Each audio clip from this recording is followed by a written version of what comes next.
The message that I have to share with you today, family, is entitled The Application of Knowledge.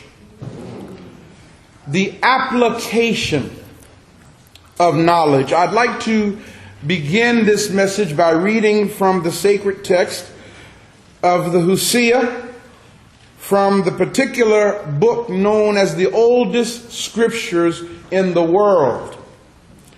And that is the book of Ptah-hotep. On page 41 in the Hosea, section 1, it reads like this: Be not arrogant because of your knowledge. Now, believe it or not, I've already preached. That's it right there. Be not arrogant because of your knowledge.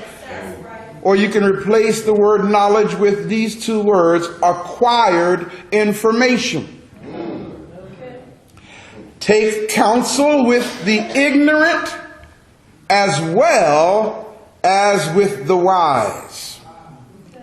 For the limits of knowledge in any field have never been set, and no one has ever reached them.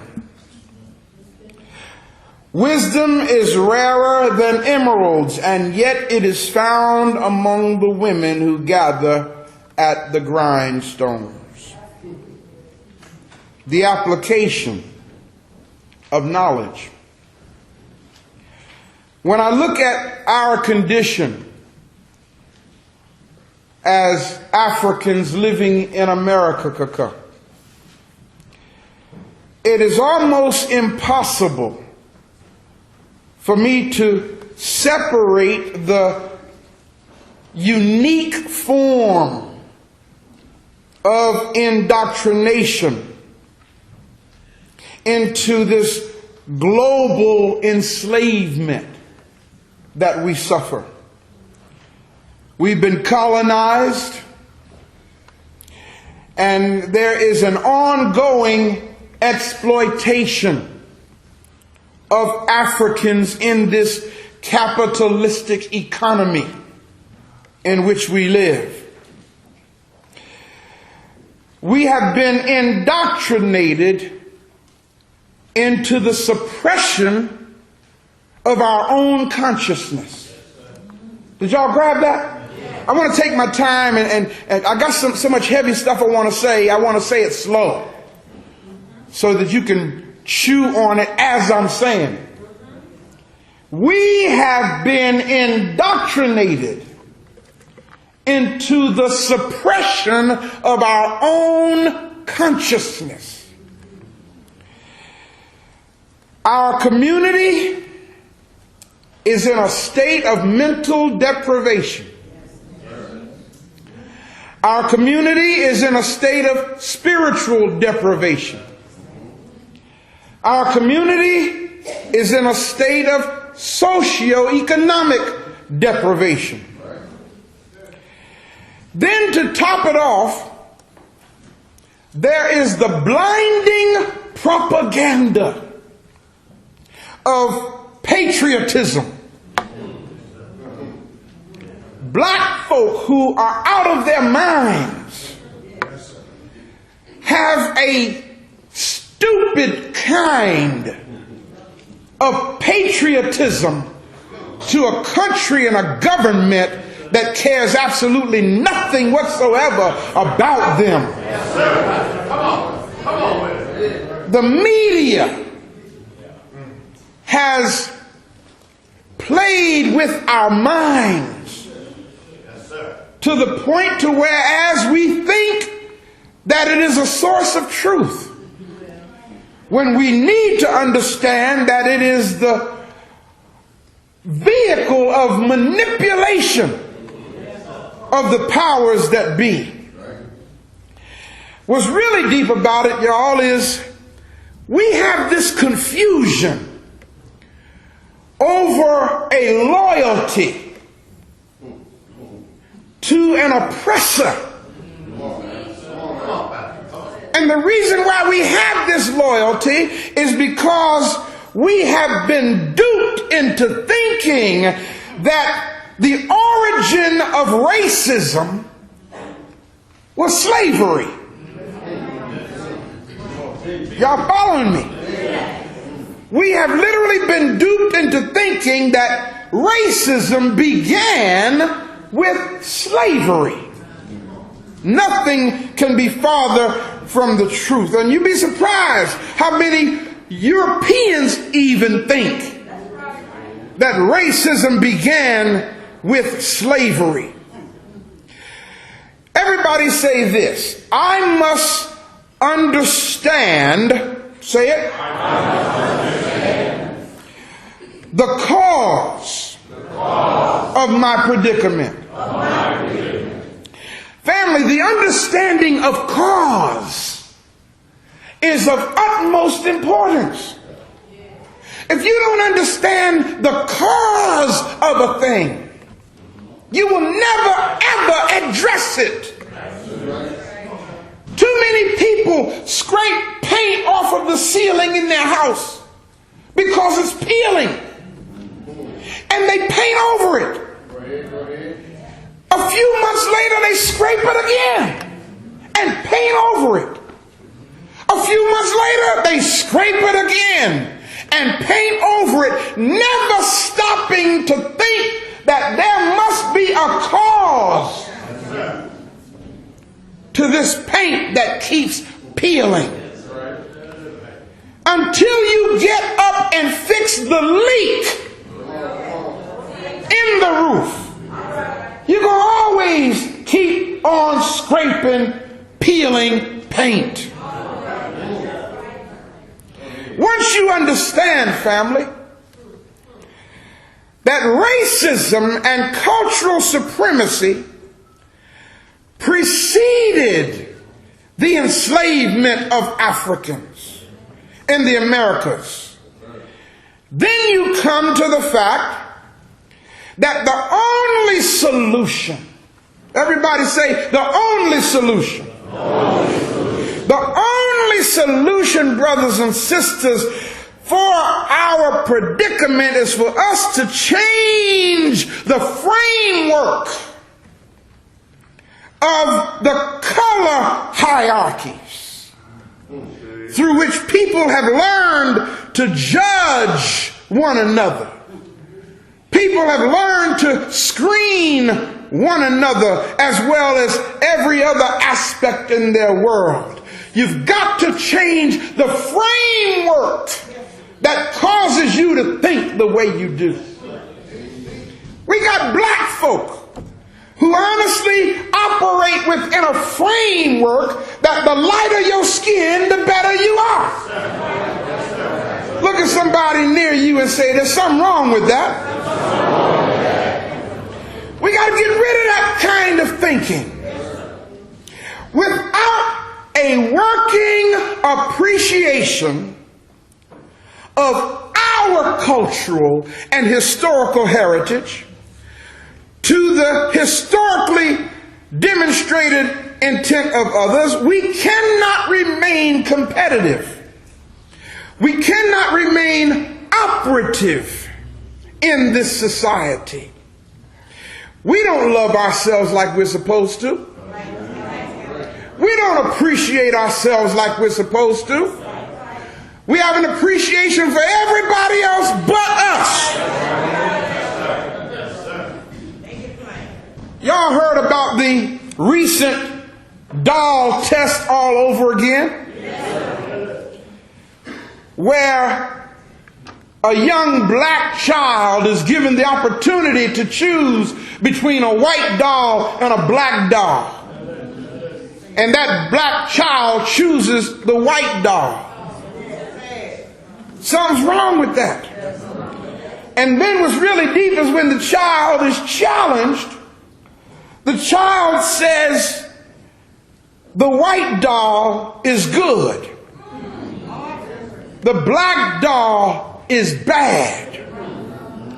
Then when the instructor asks the child, what color are you?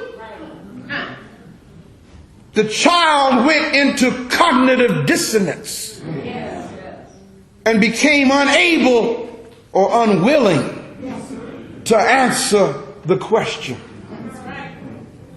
We must understand, family, now, I don't mean to hurt anybody's feelings today. I meant to say that at the top. For the sake of visitors, I don't mean no harm. But I don't pull punches over here at the African Village. Because I'm trying to set us free.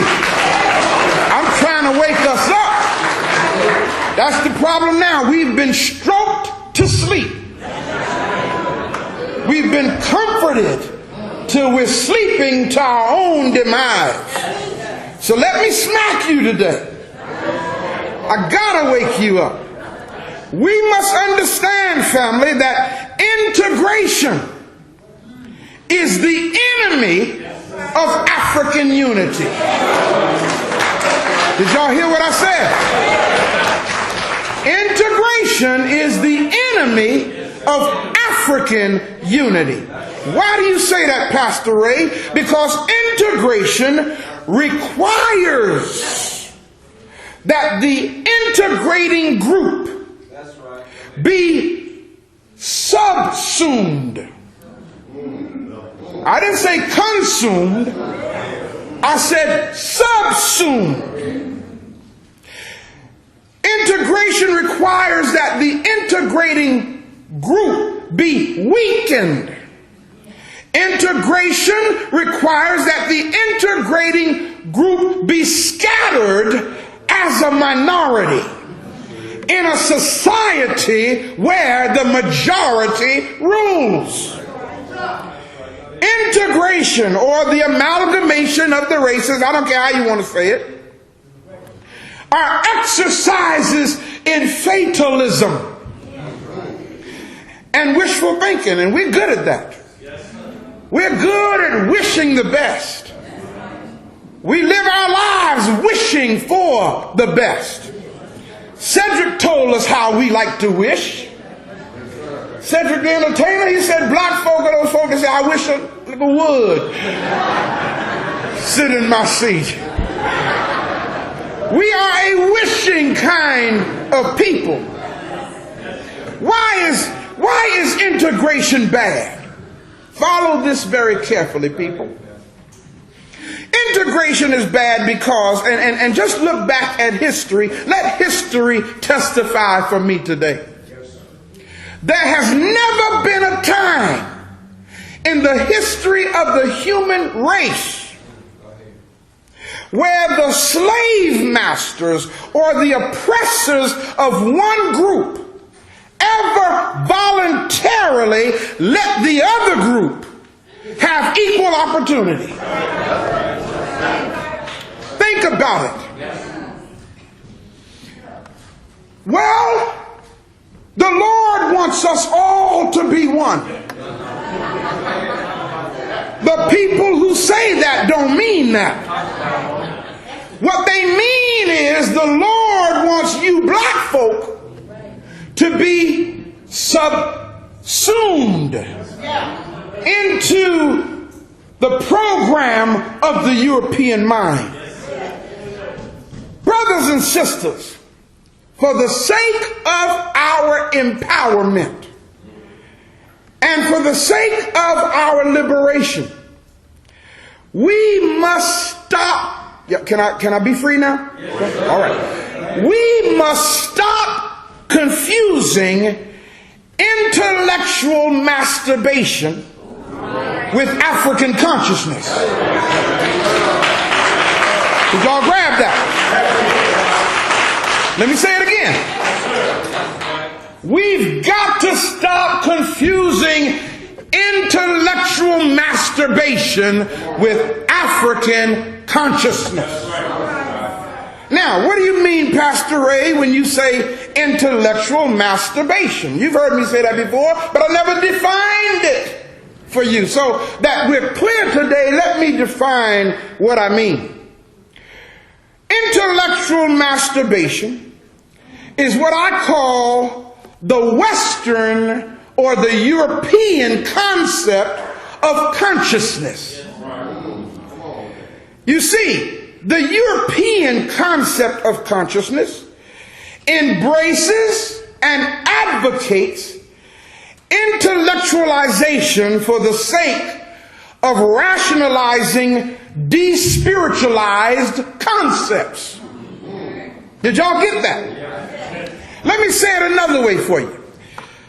Intellectual masturbation is really about expressing acquired information just so that you will sound like you got it together. But in reality, you ain't got nothing together. That's what intellectual masturbation is. We got folk walking around with all this information up here, all these books up under their arm, but their life is absolutely powerless, non-productive. They are an insult to the African community. There's nothing as bad, y'all. There's nothing as bad as for you to look like you got it together. And then when you open your mouth, you are a complete disappointment to everybody. So now, what is consciousness? Consciousness is a state of mind. That's what consciousness is. It is a state of mind. It is an evolution in your thinking to the point to where you have the power to actualize your testimony. Let me say it again. I'll say it first this way. If you can't actualize your testimony, you ain't doing nothing but talking loud and saying nothing. If you cannot actualize what you say you're about, you ain't able to do a thing. If you can't actualize your testimony, you can't help the community. I think you need to preach that to your neighbor. Say, if you can't actualize your testimony, you can't help our community. I'm tired of seeing folk running their mouth. Y'all understand what I'm saying? I'm serious. As my teacher and our ancestor warrior, Dr. John Henrik Clark, said it, he said, I'm weary of black people with their so-called knowledge. I'm weary of folk running their mouth and don't do anything. The scribes of our ancient African past, the scholars, the griots of our ancient African traditional greatness pursued knowledge. But they did not pursue knowledge for self-grandeur. They pursued knowledge to enhance the life of the community. Everything that they researched, all of the energy that they put into acquiring right knowledge was for the benefit of the community. Not for egotistical opportunities. And for millennia, the principles of Ma'at governed their behavior. Therefore, from an African-centered perspective, we must understand that information itself, by default, must be actualized. There must be an acting out of awareness, gained through the study, or there is no true consciousness. When I say the application of knowledge, I mean, let me see what you've learned. Now, don't let me hear what you've learned. Let me see what you've learned. Now, actually, y'all, what I'm saying to you, I heard this as a child in the Church of God in Christ. See, sometimes we throw our African spirituality away like everything that's in the church wrong. No. The principle that I was taught as a child in the Pentecostal church was this: be ye doers of the word, not just hearers only. Can I get a witness? That's what they taught us. Stop running your mouth. Do it. Stop and trying to impress folk. Just do it. Ain't there thing say just do it? Nike? Nike, just do it.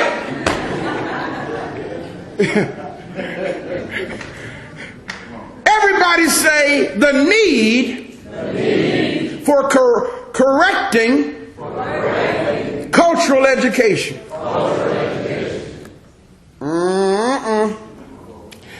I got to touch on this before I close. Due to the severity of menticide among our people. Now, how many of y'all know what menticide is? All right, I don't see any hands hardly. Okay, let me help. How many of y'all know what homicide is? All right, that's when you kill another human being, right? All right. How many know what fratricide is? That's when you kill a brother, right? Okay, how many know what suicide is? All right, maybe here straight up. That's when you kill yourself, right? Well, so you'll understand, family, menticide has to do with the killing of the mind. We suffer from a severe case of menticide. And it must be realized and accepted that empowerment through enlightenment will not be accomplished during this generation. Let me say it again. Empowerment through enlightenment will not be accomplished in this generation. For us as a people as a whole. In fact, I'm going to be honest with you. It might not happen for the next few generations. Right. Brother Ray, what are you saying? Are you saying that there's no hope? No, I'm not saying that at all. I'm saying that you need to be realistic in your thinking. Brothers and sisters, you just heard this, brother. How many years did you say, brother? For 453 years? For 453 years, we have been misled. Actually, that's since being in this country. We've actually been misled over 2,000 years. Since the European invasions of Africa in 332 BC. We have been misled for millennia. Don't you think for one moment that because you have learned a little bit, that you are going to walk out of here and reverse what has taken hundreds of years, a couple of thousand years to create. But look at the person nearest you and say, but we got to start somewhere.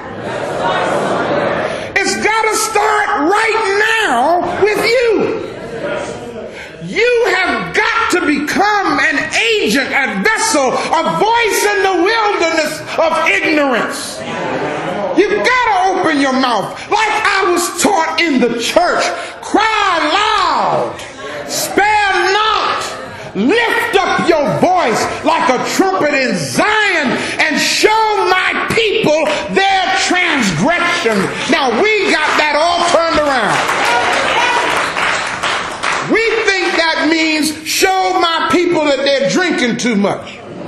That's not the transgression, family. Show my people that they're staying out too late at night. That's not the transgression.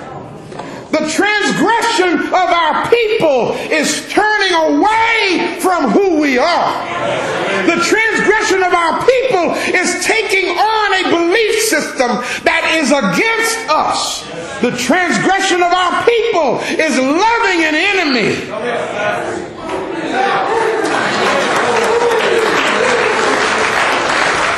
That taught you to pray for him instead of whipping his behind. Think with me, family. Think with me. What better method of security for the enemy than for the enemy to put it in a book?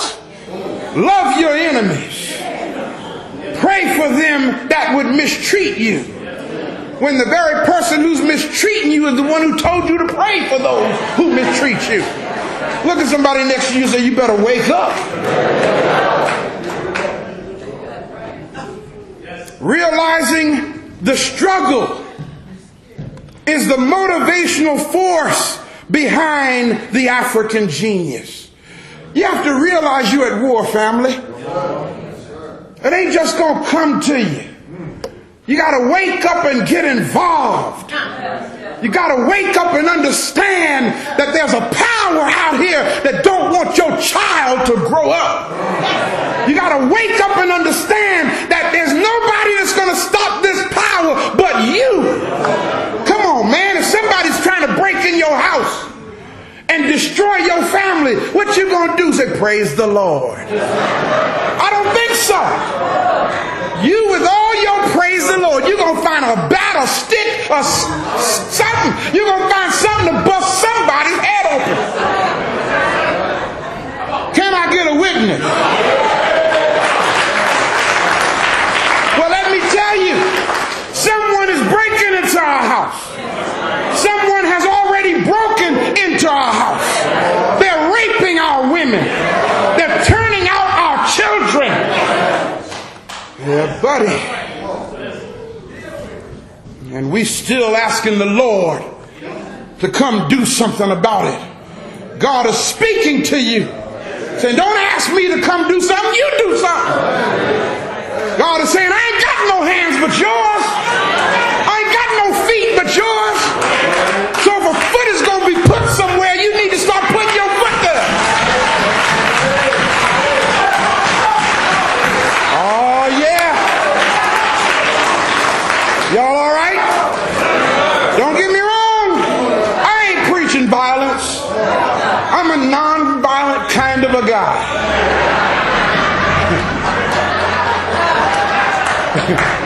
Until I see you trying to hurt me. Once I see you trying to hurt me, you're behind in trouble. Yeah, buddy. I can't stand there and let you hurt my kids. I can't stand there and let you hurt our women. You follow me? I don't care what color you are. I can't stand there and let you hurt the family. You got me? We got to get busy, family. There's a need for culture correcting education. I just told y'all it's going to take a few generations to correct the messed up mentality among our people. Therefore, we must understand that hear me now, no permanent empowerment can take place until we implement an educational program that will successfully increase the level of consciousness from one generation to the next. Now notice how I said that. I said no permanent empowerment. We experience 5 minutes of power and think we've arrived. Y'all follow what I'm saying? Simply because we've had a good day or because things went well for us this week, we think that we have arrived. That is not permanent empowerment. In fact, that you might have just got a good night's sleep. Somebody might have walked up to you and asked you out on a date.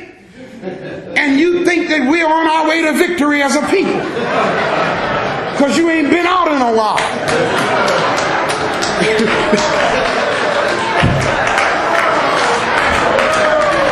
Okay.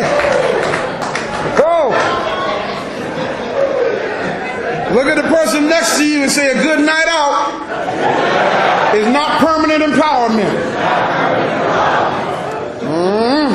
I just felt something. Look back at him and say, it might be permanent problems though. Never know. We can never correct this cycle of menticide without properly educating our young people. Did y'all hear what I said? And then not only them, we must properly educate their children. Let me give you an example of what I'm talking about. And I've often used this analogy in referring to the individual when making their transition from religion to African consciousness. But now I want this example to apply to our liberation. Suppose I have a glass with dirty water in it. And this water represents our menticide. It would be fatal for us to dump the dirty water out of the glass, because then we would be mindless. You follow what I'm saying? And a mindless individual is just as dangerous, if not more dangerous, than a person with a mind that's dead. So what should we do? The glass represents the community of the black collective. What we need to do, family, is see to it that we take the glass of the African diaspora and put it up underneath a steady stream of water coming out of the faucet of Ma'at. Follow what I'm saying? And let that clean water go into the glass until the dirty water, which represents our menticide, begins to dilute and dilute and dilute and dilute, and eventually we will be healed as a people. But again, that is not going to happen in this generation. Understand what I'm saying to you. I will be dead when what I'm talking about happens to us on a collective. But it's got to start. When are we going to ever put the water up under the faucet? The glass up under the faucet? When are we going to ever do it? If we don't do it now. Our children need us. Any attempt, hear what I'm saying, and I hope I'm not sounding defeatist, but I'm trying to sound realistic. Any attempt for the liberation and empowerment of our people will fail unless we have the participation of black men and black women who are consciously about the business of ensuring the right environment for our children. Did y'all get it? See, some things I need to know that you got it. And that's why I repeat some things. Let me say it another way. If we ain't serious, okay? If we just up here running our mouths, going through the form of coming to the village, one more time, he allowed, he allowed, he allowed. If that's all you about, everything we're doing will fail. Until we, black men and black women, organize ourselves and put something in place that will provide the proper environment for our children. If that doesn't happen, what we're doing will fail.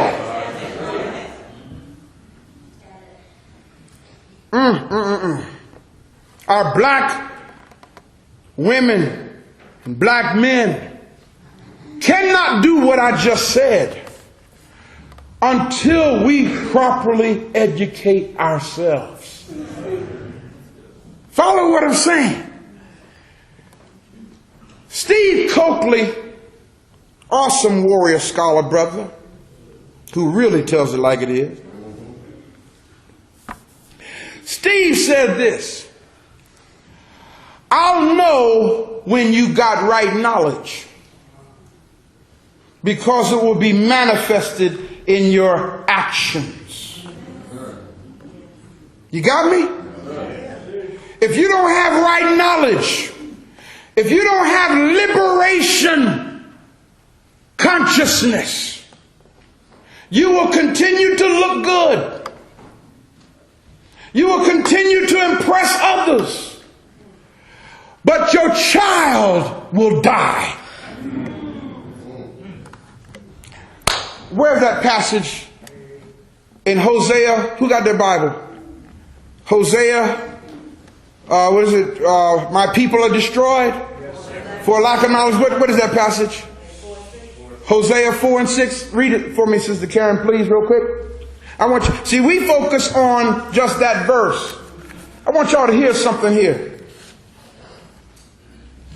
My people are destroyed. My people are destroyed, or my people are dying For lack of knowledge. because they're ignorant. Go ahead. Because thou hast rejected knowledge. Check this now. I will. Wait a minute, whoa. I sent knowledge. That's the thing I like about the Creator. The Creator is never ever going to allow us to go without the opportunity of reception. That's right. The Creator is going to send you a messenger. You can count on it. I'm not the first one to come along, and I'm not going to be the last one. I'm just one of many messengers that the Creator sends for us to stop being ignorant. But when the Creator sends messengers, guess what we do? We reject the message. We reject the knowledge that's coming to us. So it says, because you have rejected knowledge, what does it go on to say, sister? I will also reject thee.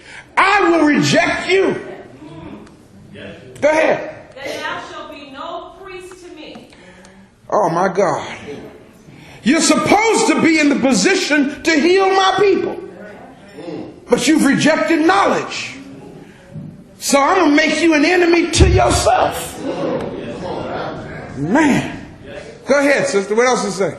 Seeing thou hast forgotten the law of thy God. Check this out now. Seeing that you have forgotten, you have chosen to forget who you are. You have chosen to forget the way of your ancestors, and you've taken on a way from Europe, from Italy, from Rome. You've chosen to take on a way that is anti-black. Because you've chosen, because you have refused to remember, what is it going to say? I will also forget thy children. Wow. I will also forget thy children. Now that sounds kind of cruel on God's part, doesn't it? It sounds kind of cruel that God would say, because you have forgotten the law of your ancestors and the laws of your ways, I will also forget your children. Brothers and sisters, who is God? I know some of y'all ain't got a problem grabbing that. See, I told you we got to get there. We got to stop looking out there. Okay? We got to start looking in here. We got to start praying or thinking in here. God says supposedly in this verse, because you have forgotten God, maybe I should say this, because you have forgotten who God is, you will lose the ability to be God in your life. Y'all ain't grabbing this. Y'all ain't grabbing this.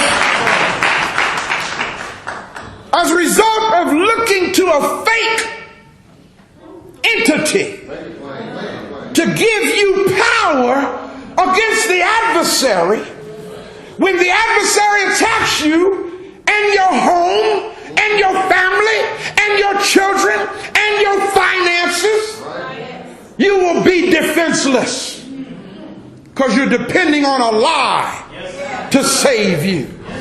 Y'all all right?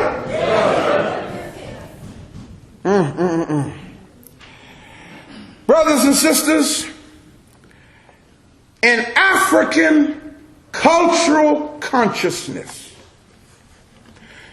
struggle, follow this now, struggle has always been viewed as a good and necessary part of life. And not something to be feared, not something to be abhorred. Our ancestors were quite aware, and notice how it says in the ancient African proverb, limited struggle produces limited people. Limited struggle produces limited people. What is it that makes you strong? Pressure. Struggle. I may have told you about the story with the man who had a stone in the back of his house, giant stone. I don't know if I've told you about that. For those who haven't heard it, here's how it goes. This man went and bought a house one day, and he was riding down the street, and this is, of course, a story now. Learn the lesson in the story. Riding down the street, and the Spirit of God spoke to him and said, buy that house. Saw a for sale sign on it. So the Spirit said, buy that house. And so he bought the house. And then after he bought the house, he went out back, and there was this big stone right outside the back door. And he said, God, why would you have me buy a house with this big stone at the back door? So God said, push against the stone.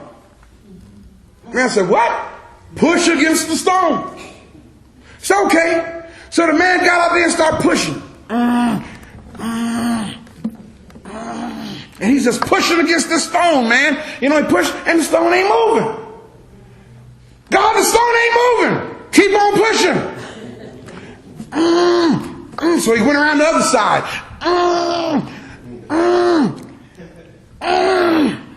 God, this stone ain't moving, man. Just keep pushing.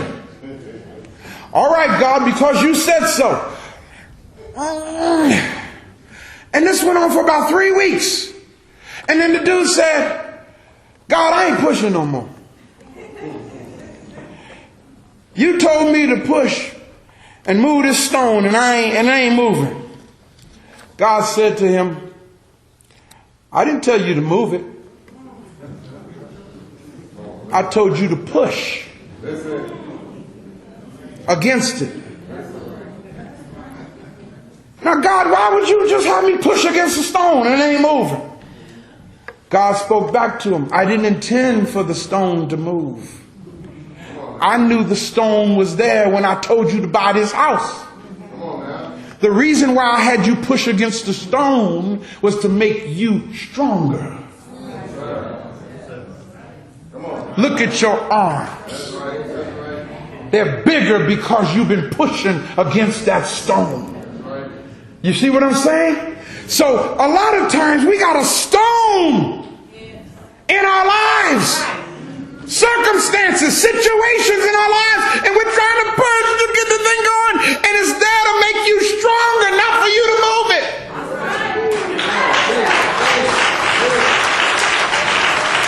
Am I clear? You gotta have struggle, man. Struggle tempers a man or a woman for even more difficult challenges. A lot of people don't want no trouble. Look at the person nearest you and say, if you avoid adversity, it will only weaken you. Let me say it again. If you avoid adversity, it will only weaken you. Are y'all grabbing this? See, I know we don't want to go through nothing. We don't want to go through nothing. And that's why you can't take nothing. As soon as you hear something, you want to, yeah.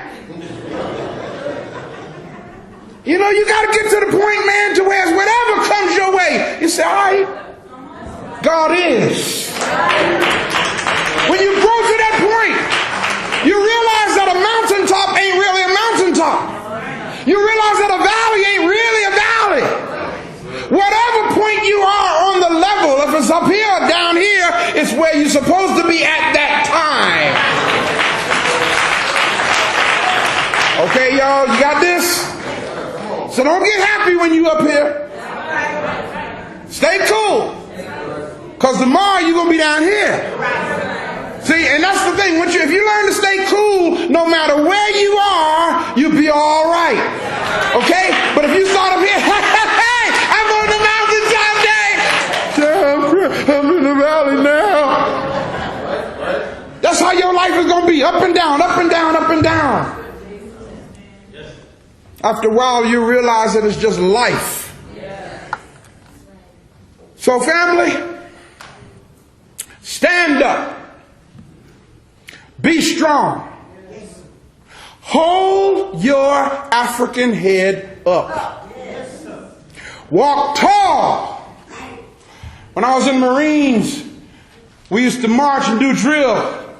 And drill instructor used to say, lean back and strut. Any Marines in there know what I'm talking about? There you go, brother. When we used to march, you know, I mean, and man, you ain't walk like this.